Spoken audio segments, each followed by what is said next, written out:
లోకేష్ దమ్ముంటే రెడ్ బుక్లో రాసుకో. హత్యలు, అత్యాచారాలు, నేరాలు, డ్రగ్స్ నేరస్తుల పేర్లు రెడ్ బుక్ లో రాసుకోవాల్సింది మహిళలపై దాడులు, అత్యాచారాలు చేసిన వారి పేర్లు. చంద్రబాబు బుక్ లో ఉండాల్సింది విద్యార్థులకు డ్రగ్స్ సరఫరా చేస్తున్న వారి పేర్లు. మహిళలపై అఘాయిత్యాలు ఆపలేని సీఎం చంద్రబాబు, ప్రశ్నించడం చేతగాని డిప్యూటీ సీఎం పవన్ కళ్యాణ్.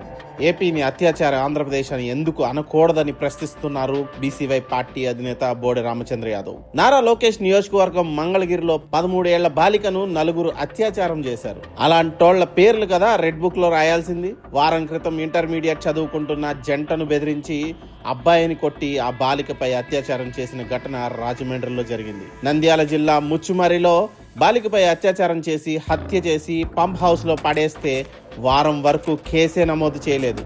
బాలిక శవం కూడా దొరకలేదు. ఇక స్కూళ్లు, హాస్టళ్ల నుంచి బాలికలను తీసుకువెళ్లిపోయి లైంగిక వాంఛ తీర్చుకొని తిరిగి స్కూళ్లు, హాస్టల్స్ దగ్గరే విడిచిపెడుతుంటే, స్కూల్లో చదువుతున్న బాలికలు గర్భవతులు అవుతుంటే, హాస్టళ్లలోనే ప్రసవిస్తుంటే ఈ కూటమి ప్రభుత్వం తీసుకున్న చర్యలేంటని నిలదీస్తున్నారు బోడె రామచంద్ర యాదవ్. రాష్ట్రంలో మహిళల జోలికి వస్తే అదే చివరి రోజు అవుతుంది.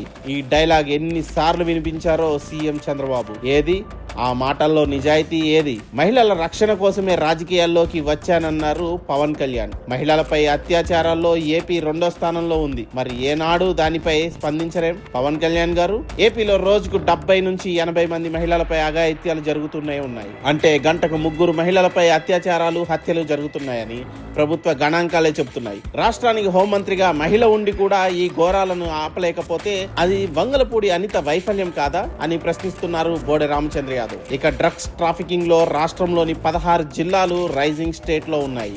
గంజాయి, డ్రగ్స్ యువతకు చిటిక వేసినంత ఈజీగా దొరుకుతోంది. ఎక్కడో బెంగళూరు నుంచి విజయవాడ వరకు తీసుకొచ్చి మధ్యలో నెల్లూరులో సరఫరా చేసి దర్జాగా సేవిస్తున్నారు. అసలు నందికొట్కూరులో జరిగిన డ్రగ్స్ తయారీ కేంద్రంలో విద్యార్థి మత్తుమందు తయారు చేస్తున్నాడని తేలింది. వీటన్నింటినీ ప్రభుత్వానికి వినపడేలా, ప్రజలకు అర్థమయ్యేలా బీసీవై పార్టీ అధినేత బోడె రామచంద్ర యాదవ్ మహిళలపై జరుగుతున్న దాడులు, అత్యాచారాలు, నేరాలపై ప్రభుత్వ వైఫల్యాన్ని ఎండగట్టబోతున్నారు.